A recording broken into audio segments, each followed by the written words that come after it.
It's a familiar concern heard throughout New Hampshire. If a town allows for more housing, school-age kids will follow, and educating those kids means property taxpayers will pay more. But is it really true? Do additional school-age kids actually lead to property tax increases? The question is critical to New Hampshire policymakers at the local and state level because a reluctance to educate more children is likely leading to the state's growing housing affordability crisis. It seems to be believed, at least in some circles across the state, that if you build more housing in a town, and that brings families with children into town, the additional school enrollment will raise local property taxes.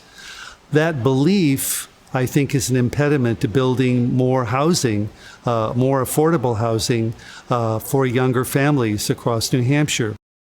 Professor Richard England, former professor of economics at the Peter T. Paul School of Business at UNH, reviewed school enrollment data and education property tax rates from over 200 New Hampshire cities and towns in an attempt to determine if more kids in town inevitably leads to higher property taxes. My research found that it simply isn't true. One cannot say that if you bring more children into town and they enter the public schools, that the property tax will go up. It simply isn't supported by the data or by logic. The school administration costs could stay roughly the same.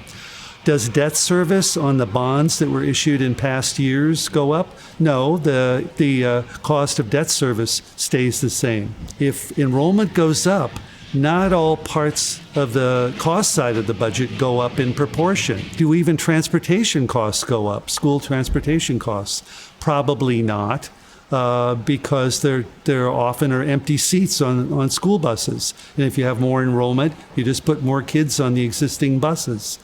So it's not the case that if more kids come to town, that the costs go up by the average cost of educating the kids who are already in the district. In virtually every community across the state, the number of students enrolled in public schools has been steadily declining. In fact, prior to the pandemic, of the state's 234 municipalities, only 29 communities experienced growth in school enrollment in the previous decade, while more than 200 saw school enrollment decline. So as school enrollment has decreased, have property taxes in towns dropped? In fact, the opposite has been true in many cases, as towns have seen a steady increase in tax rates, even as school populations have declined. If you look at the decade just before the onset of COVID and what's happened to class sizes, what you find is that in a large majority of school districts across the state, class size declined.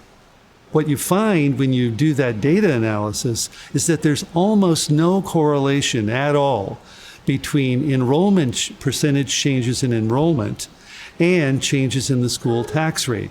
Yes, there are examples of communities where enrollment went up over a 10-year period and the school tax rate went up.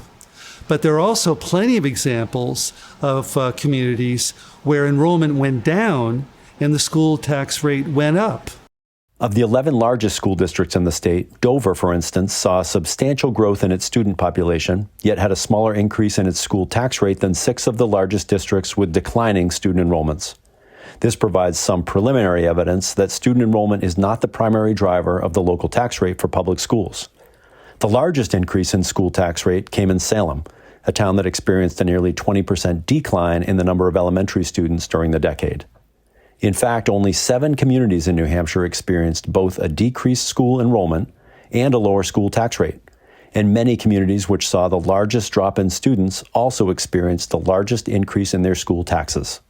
The issue of construction of workforce housing and the impact on the tax rate is an important one, and I can understand why many town officials and town residents are asking this question. But I think we have to look into the data. We can't just assume that if we enroll more kids in the schools that the tax rates will go up. And to assume that is to guarantee that we're going to continue to have a housing affordability problem in New Hampshire. So what are the long-term implications for a town and a state with fewer kids? After all, working-age people generally have school-age children. If the public policy position of a municipality is to keep children out of its community by limiting the housing supply, it should logically mean that it will also have fewer working-age residents. Without those workers, employers will not have the employees to expand and help to grow New Hampshire's economy.